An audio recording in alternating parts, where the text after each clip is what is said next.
Now let's have a look at the inbound documents. As you can see in the process flow diagram, we start at the left with our document.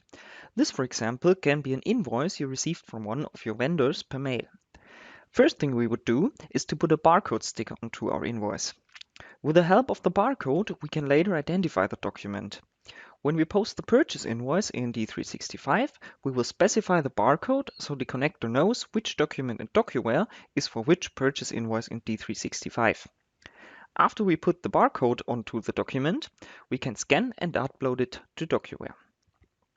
DocuWare will then automatically recognize the barcode and write it to the document's indexing information.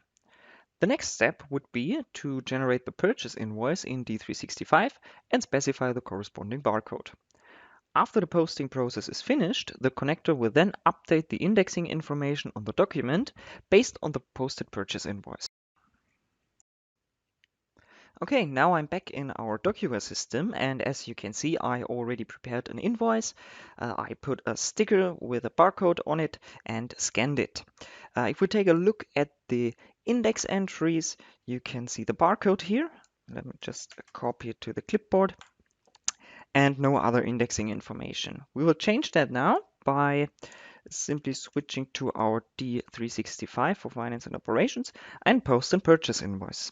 I will go to all purchase orders, pick a purchase order that is received, say invoice, generate invoice. Now we just need an invoice number. I say purchase invoice 1. And here we specify the barcode for our corresponding document, which will be 001091. And yeah, we're ready to post. Say post.